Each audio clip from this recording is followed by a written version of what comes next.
Hola, ¿cómo están todos? Mi nombre es Alondra Paola Campos Matarrita. Aquí les voy a hablar un poco sobre el tema de transición al Renacimiento.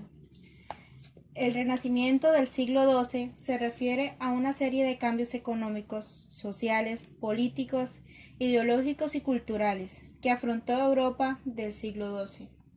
Incluía una revitalización intelectual de Europa con fuertes raíces filosóficas y científicas, que iniciaron el camino a los posteriores logros literarios y artísticos de la Edad Media final y de los inicios de la Edad Moderna, como el humanismo y el Renacimiento de los siglos XV y XVI, y la revolución científica culminada en los siglos XVI.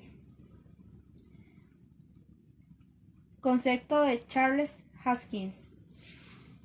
La época de las cruzadas, la del alzamiento de las ciudades y de los primeros estados burocráticos del occidente, vio la culminación del arte románico y empezó del gótico. En el siglo XII dejó su firma en una educación superior y en la filosofía escolástica y los sistemas jurídicos europeos, en la arquitectura y la escultura, en el teatro litúrgico y en la poesía latina y vernácula. Cambios políticos.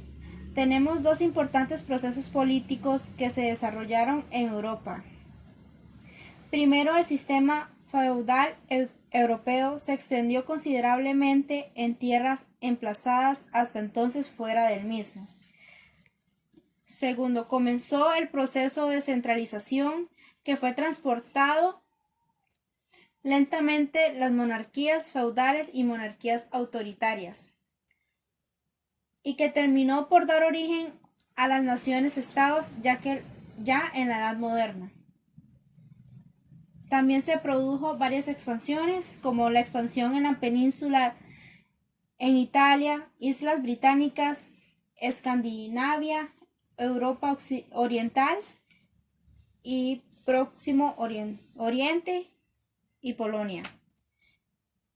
Cambios económicos y sociales. Los cambios políticos precedentemente señalados fueron a la vez causa y consecuencia por obra de un proceso de retroalimentación de una serie de cambios económicos y sociales, como el feudalismo, que son la agricultura y las ganancias en especies, y los burgueses en una nueva clase social y el dinero amante de los placeres del mundo. Ciencia. La enseñanza filosófica y científica en la Alta Edad Media, que se basaba en las pocas copias y comentarios de textos griegos antiguos que se habían conservado en Europa occidental. La mayor parte de Europa había perdido contacto con el conocimiento del Estado. Este cambió con el Renacimiento en el siglo XII. Escolástica. Nuevo método de enseñanza llamado escolástica se desarrolló desde finales del siglo XII a partir del redescubrimiento de las obras de Aristóteles, las obras de los filósofos medievales judíos e islámicos influenciados por él, sobre todo Maimónides, Avicena y Averroes, y los filósofos cristianos influidos por ellos, sobre todo Alberto Magno, Buenaventura y Pedro Abelardo. Cambios artísticos. Cambios de las tendencias políticas y sociales se manifestaron en una serie de transformaciones artísticas. El siglo XII es la época en que el arte románico hace su transición al arte gótico. La arquitectura románica se caracteriza por los edificios grandes, gruesas murallas y más o menos rechonchos, debido a que sus conocimientos de ingeniería les impedían construir edificios de mayor altura. Cambios religiosos. Todos estos procesos se vieron marcados también por profundos cambios en la espiritualidad medieval.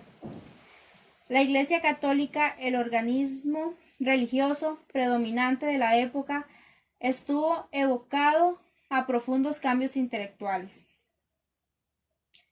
La Corte de Borgoña. El Ducado de Borgoña fue uno de los estados más importantes de la Europa medieval. El feudo del duque de Borgoña correspondía aproximadamente con la religión francesa de Borgoña. Escuela de Borgoña.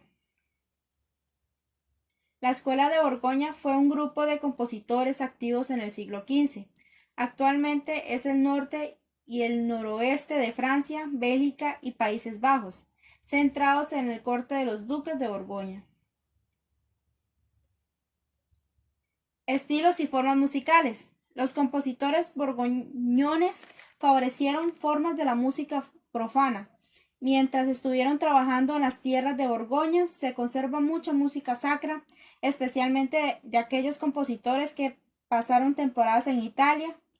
Las formas celulares más importantes utilizadas por los borgoños eran los 4 formes fixes. Bueno, esta es mi presentación, me despido y muchas gracias a todos por su atención.